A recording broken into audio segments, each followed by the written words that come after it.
Aku bongkar semua tips pembuatan sipon dengan 7 macam resep yang sudah aku buatkan anti gagal. Ini banyak di reback di kelas WA aku. Jadi teman-teman tinggal bisa ikutin yang permukaan disayat ataupun tidak. Hai, Assalamualaikum. Jumpa kembali dengan saya, Lena Ibrahim. Kali ini aku akan membongkar habis tips pembuatan sipon. Kali ini sipon yang menggunakan daun pandan dan daun suji asli ya teman-teman. Nanti akan kita kumpas tuntas semuanya di sini. Yuk langsung aja kita buat sama-sama. Kita siapkan tepung terigu protein rendah. Di sini aku pakai kunci biru sebanyak 225 gram. Untuk resep lengkapnya nanti di kolom deskripsi ya teman-teman. Kemudian aku siapkan juga tepung tangmin 25 gram. Jadi total tepung ini sebanyak 250 gram. Tepungnya tangmin boleh kalian ganti sama tapioka atau maizena supaya pori-porinya lebih halus. Kemudian aku menyiapkan susu bubuk sebanyak 20 gram yang full cream. Kemudian ada juga susu kental manis sebanyak 100 ml. Nanti aku campur sama air atau air pandan sebanyak 25 ml jadi total 125 ml. Kemudian aku pakai kuning telur 8 dan putih telurnya 9. Ini nanti untuk ukuran loyang 26 cm atau 24 cm. Ini air endapan daun pandan dan daun suji yang sudah aku endapkan 1 malaman dan aku ambil bagian kentalnya ya. Ini yang sama juga dengan pasta ya. Jadi kalau sudah diendapkan 24 jam itu airnya nanti akan naik di atas. Yang kita buang airnya, yang kita ambil adalah bagian hijaunya. Ini bisa kita simpan di freezer untuk jangka panjang. Aku biasa kemasin kecil-kecil dari plastik ya teman-teman. Nanti kalau mau dipakai atau mau digunakan langsung normalkan suhu. Kemudian aku bikin gula yang di blender ya. Gulanya aku bagi dua, 100 gram untuk dikocok bersama putih telur. Yang 150 gramnya dikocok sama kuning telur nanti. Nah, jadi aku pisahkan ini untuk 2 macam ya. Kemudian minyak goreng pakai yang agak bagus ya mereknya. Misalnya aku di sini pakai Sanko ya teman-teman. Jadi teman-teman minyak goreng itu sangat menentukan hasil sifon kita nanti. Ini tanpa butter ya teman. Kemudian di tempat lain aku siapkan baskom yang agak besar. Kita kocok kuning telur sebanyak 8 butir. Pakai whisk aja ya teman-teman ngocoknya. Perhatikan kuning telurnya itu kalau masih bagus nggak ada yang hancur, kuning telurnya masih utuh. Jadi usahakan kita pakai putih telurnya juga yang fresh. Biasanya itu kulitnya itu terlihat ada buram-buram gitu, ada kayak tepung-tepung masih putih-putih, tapi di dalamnya itu putih telurnya masih kental ya, jadi nggak encer. Dan ciri khas lainnya telur masih fresh itu adalah kuning telurnya waktu kita buka itu masih utuh teman-teman. Jadi ini bagus banget untuk pembuatan sifon ya. Semua bahan-bahan nggak boleh ada yang dingin ya kalau untuk pembuatan sifon ini ya teman-teman. Setelah kuning telur teraduk rata, tercampur rata, barulah kita masukkan gula pasir yang 150 gram tadi secara bertahap. Baru kita aduk rata pakai whisker aja. Kalau kalian mau di mixer boleh aja di mixer pakai kecepatan nomor 2, jangan yang kencang-kencang ya teman-teman. Nah seperti ini aja. Saya pakai whisk gini diaduk rata, yang penting tidak ada bahan-bahan yang bergerindil atau yang nggak basah ya teman-teman. Itu aku masukkan susu SKM tadi yang sudah aku tambahin air 25 ml jadi total 125 ml. Aduk lagi sampai rata. Kemudian aku memasukkan garam sedikit aja ya, sejumput gitu. Aduk rata kembali. Aku masukkan campuran tepung terigu, tepung tangmin dan susu bubuk. Aku aduknya sambil diayak ya teman-teman. Jadi perlahan-lahan, jangan langsung masuk semua. Ini aku bagi beberapa tahap, baru diaduk balik pakai spatula aja. Setelah itu aku aduk-aduk lagi seperti ini aja aduknya sampai tidak ada bagian yang basah dan tidak ada yang bergerindil-gerindil. Kemudian aku tambahkan baking powder double acting sebanyak 1,5 gram. Yang single acting juga nggak apa-apa ya teman-teman. Aduk rata seperti ini. Kemudian aku tambahkan minyak goreng sebanyak 125 ml. Kemudian aduk rata. Jangan sampai ada ya bagian yang mengendap di bawah minyak-minyaknya ya. Masukkan juga secara bertahap. Kemudian aku masukkan pasta pandan buatan kita sendiri tadi yang asli. Ini sebanyak 3 sendok makan. Ini warnanya sop aja ya teman-teman. Kalau kalian mau lebih ngejreng warnanya boleh kalian tambahkan sekitar 4 atau 5 sendok makan. Aduk rata seperti ini. Kemudian kita sisihkan, kita biarkan aja untuk selanjutnya membuat adonan mering yang terbuat dari putih telur, jeruk nipis, dan gula sebanyak 100 gram secara bertahap. Nanti kita lanjut pakai mixer, pakai hand mixer ya teman-teman. Aku siapkan baskom yang bersih ya teman-teman. Jangan sampai ada yang bekas-bekas noda minyak atau bekas air. Jadi pastikan untuk mengocok putih telur ini atau adonan mering ini harus bersih semua peralatan kita, termasuk mixer kita juga. Nggak boleh ada bekas-bekas minyak, nggak boleh basah. Ini kalau ada kotoran, minyak-minyak atau basah-basah akan membuat putih telurnya susah untuk stiff pick ya teman-teman. Nanti teman-teman perhatikan batasan mengocok putih telur. Untuk sifon ini kita mengocoknya harus sampai stiff pick. Stiff pick itu adalah setelah soft pick. Jadi stiff pick itu jambul yang terbentuk setelah kita angkat itu dari mixer, itu lurus dia teman-teman. Nah ini aku menambahkan jeruk nipis mengganti cream of tartar untuk pengokoh putih telur yang kita kocok bersama gula nanti ya. Nah, nanti disimak pembuatan. Kalau khusus untuk ogura cukup pakai mengocoknya sampai soft pick ya. Jadi masih berjambul, masih miring ujungnya. Mixer kalau kita angkat adonan itu di ujung mixer bentuknya miring ya, jambul gitu ya. Ada perbedaan antara sifon dan ogura. Kalau ogura cukup sampai soft pick. Lanjut aku mulai mengocok putih telur 9 butir ya teman-teman untuk ukuran loyang 26 cm. Kalau bikin setengah resep kalian buatlah pakai di loyang yang ukuran 16 atau 18 cm. Kalau mau lebih tinggi 16. Jadi kalian jangan khawatir nanti sifon ini walaupun dia mumbul-mumbul sampai ke atas dia nggak akan luber ke bawah. Dia nanti menjulang tinggi ke atas ya teman-teman, ngikutin bentuk loyang kita. Usahakan beli loyang itu yang bagusnya yang tinggi ke atas, jangan menyamping kayak punya saya ini nyamping ya, lebar ke samping. Sebaiknya kalau mau lebih cantik hasilnya yang tinggi ke atas ya teman-teman. Nah ini aku masih mengocok speed 1 sampai berbusa dulu ya teman-teman. Kalau mulai berbusa tandanya putih telur kita bagus, oke, barulah kita lanjut masukkan gula halusnya atau gula blender. Setelah di mixer sekitar 10 menit, putih telur mulai mengental, mulai kaku.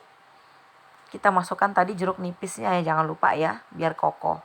Ini yang terbentuk baru soft pick atau jambul. Perhatikan teman, seperti itu miring ya. Nah, ini tambah lagi waktu mixernya dengan kecepatan tinggi ya. Tadi kan udah top speed 1, speed 2. Ini kalau dibalik dia nggak jatuh sudah, tapi belum cocok untuk sifon. Kalau sifon harus di atasnya lagi, jadi sampai stiff pick. Stiff pick tuh lurus nanti ya teman-teman, agar putih telur ini kokoh ya teman-teman. Lanjut aku mixer lagi, ini sekitar 5 menit ya teman-teman dengan kecepatan tinggi speed 3 aku. Nah jadinya seperti ini ya teman-teman. Ini adalah stiff pick pengocokan putih telur. Ini cocok banget untuk sifon ya teman-teman. Kalau seperti ini dibalik itu nggak tumpah ya, kita balik wadahnya. Nah itu sudah kokoh tandanya. Insya Allah nanti sifon kita konsistensinya tetap akan kental sampai kita waktu pemanggangan ya teman-teman. Selanjutnya adalah tahap pencampur adonan kuning telur kocok dengan adonan mering putih telur. Ini aku pakai sistem pancing ya teman-teman. Kalau sistem pancing yaitu kita ambil 1 sendok sayur, adonan kuning telur kocok, masukkan ke dalam adonan putih telur kocok. Kemudian aduk rata pelan saja pakai spatula. Selanjutnya baru kita campurkan adonan putih telur kocok ke adonan kuning telur kocok untuk diaduk balik sampai tercampur rata. Aku memasukkan adonan putih telur dibagi beberapa tahap. Ini pelan aja ya ini, tapi aku percepat videonya. Yang penting tercampur rata, tidak ada lagi buih-buih atau busa-busanya. Jadi udah dipecah semua sehingga sifon kita nanti akan halus tekstur ketika diiris nantinya. Spatula pengaduknya makin besar makin bagus, pakai yang plastik aja ya teman-teman. Nah dengan cara seperti ini lebih mudah buat pemula. Jadi kalau sistem pancing ini nggak mudah kempes putih telurnya. Cuman tergantung kebiasaan ya, boleh juga kalau mau cara jadul yaitu adonan putih telur dimasukkan ke adonan kuning telur. Cuman membaginya beberapa tahap supaya dia tercampur rata. Tapi pemula nggak disarankan cara seperti itu. Lebih baik pakai sistem pancing, jadi lebih memperkecil tingkat kegagalannya. Untuk loyang aku alasin sama kertas roti sedikit ya, karena loyang aku ini rembes. Jadi sebenarnya nggak usah dipakein. Minusnya nanti akan ambles sekitar setengah sentimeter pada bagian bawahnya ketika digantung ya teman-teman. Tapi kalau loyang kalian tuh kedap, nggak usah dipasi kertas roti. Kemudian lanjut tuang di adonan, ini jadinya cuma setengah, nanti hasilnya ketika setelah dipanggang naiknya 2 kali lipat dari ini ya teman-teman. Tapi jangan khawatir, ini nanti nggak akan tumpah-tumpah. Biasanya tuh rembes ke bawah itu kalau loyang kita itu nggak dikasih kertas roti seperti yang saya contohkan ini di sela-selanya ya. Sebelumnya tadi saya udah manaskan oven ya, waktu mencampur adonan putih telur ke adonan kuning telur. Oven saya panaskan suhu tinggi ya, di set di suhu 180 sampai dengan 200 derajat Celcius. Sesuaikan dengan oven kalian masing-masing ya teman-teman. Karena ini aku mau set, mau iris bagian atasnya, jadi aku mematangkan, membuat kokoh dulu bagian atasnya, nggak basah lagi, barulah aku iris. Setelah itu kita hentak-hentakan perlahan selamanya 3 kali agar pori-porinya lebih halus, nanti udara yang terperangkap ketika proses mixing itu hilang semua. Kemudian aku tusuk lagi pakai tusuk lidi seperti itu, dari dalam keluar, dari luar ke dalam, supaya lebih maksimal keluarnya udara. Setelah ini dicampur putih telur ini, sipon harus segera dipanggang ya teman-teman. Nah, masukkan ke dalam oven yang diset dengan suhu 180 sampai dengan 200 derajat Celcius. Kali ini aku pakai suhu 180 derajat Celcius. Aku taruh di rak tengah selama 15 menit. Nanti setelah set baru aku iris. Teman yang nggak berani ngiris, perdana pemula, baiknya panggang aja di suhu 160 derajat Celcius, api atas dan bawah. Dan bagi yang open tang, kering taruh aja di rak bawah ya teman-teman, paling bawah itu, tapi dialasin lagi sama jeruji biar nggak mudah gosong. Di set di suhu 160 derajat Celcius sekitar 60 sampai dengan 70 menit tergantung oven kalian masing-masing. Ini setelah set nanti aku langsung seset atau iris bagian atas permukaannya, supaya enggak robek tak beraturan, supaya robekannya kita lebih cantik kalau kita iris sendiri seperti ini ya teman-teman. Video aku agak telat juga ya, itu aku tadi 15 menit, seharusnya 13 menit sudah set, sudah kokoh bagian atasnya, jadi ada agak robekan nggak beraturan di tengahnya, itu perhatikan teman-teman. Tapi nggak masalah sih, nah, tetap aja kita set mau 4, mau 6, maksimal 8 ya. Kalau lebih dari 8 nanti terlalu banyak belahannya ya, nggak bagus juga. Nah, pastikan pisaunya itu tajam, tipis aja, pisau kecil ya gitu ya. Dan masukkan kembali ke dalam oven harus gerak cepat ya teman-teman, karena nanti takutnya suhunya turun sekali, kan sipon kita akan kempes kalau nunggu terlalu lama di luar oven ya teman-teman. Jadi di sini gercep itu kuncinya kalau kita mau seset atau mau iris ya gitu teman-teman. Setelah itu taruh aja di rak bawah, turunkan di suhu oven di 160 derajat Celcius secara perlahan. Ditungguin dulu ya, ini kalau habis dimasukkan gitu takutnya apinya nggak stabil. Setelah stabil di 160 barulah kita bisa set lagi sekitar 40 menit setelah pengirisan. Ada juga yang 50 menit tergantung suhu oven masing-masing. Aku ini kemarin sekitar 45 menit ya, sampai matang biar kokoh, biar menggantung, nanti nggak jatuh, nggak ambles.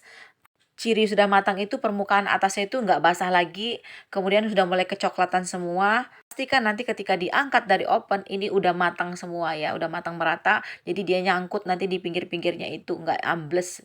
Terkadang sipon tuh ambles karena lambat dibalik. Yang kedua kurang matang bagian tengahnya. Jadi perhatikan, jangan, bisa dites tekan bagian permukaan atasnya tuh, kalau ditekan-tekan kayak ada bunyi busa berarti belum matang. Tambah lagi pengopenan ya teman-teman. Lanjut. Ini sekitar 20 menit setelah proses mengiris tadi ya. Ini aku taruh di rak bawah, sudah mulai terlihat naik ke atas ya. Nanti dia akan lebih mumbul lagi. Ini setelah 40 menit. Nah, ini sudah hampir mendekati matang, siap-siap untuk diangkat. Siap kita balik di leher botol. Siapkan botol bersih seperti ini ya teman-teman. Segera setelah keluar dari oven, segera balik seperti ini ya teman-teman. Jangan lambat-lambat, nanti kempes siponnya kita. Pokoknya di sini kita harus gercep ya teman-teman. Kemudian kita biarkan menggantung seperti ini sampai dingin ya teman-teman. Kalau buru-buru boleh dikipasin supaya cepet ya. Ketika sipon kita itu matang merata, dia akan nyangkut di loyang. Kemudian setelah dingin barulah aku iris, ini menjadi 16. Aku agak besar ya potongannya teman-teman. Sesuaikan dengan selera kita masing-masing aja. Cara ini hasilnya terlihat lembut bukan? Gimana teman-teman? Kalian tertarik untuk mencobanya? Jikalau ada pertanyaan silakan ketik di kolom komentar postingan. Yang belum subscribe, monggo di subscribe agar dapat resep-resep terbaru dari saya. Dan bagi yang butuh bimbingan, yang nggak bisa belajar otodidak, kursus tetap dibuka di pertengahan bulan. Ambil kelas martabak manis, kalian akan dapatkan free bimbingan sipon, roti, donat, pizza, pempek, dan lain-lain. Pokoknya bonus bimbingan 100 macam resep, syarat ketentuan berlaku. Silakan hubungi di profil aku, nomor WA.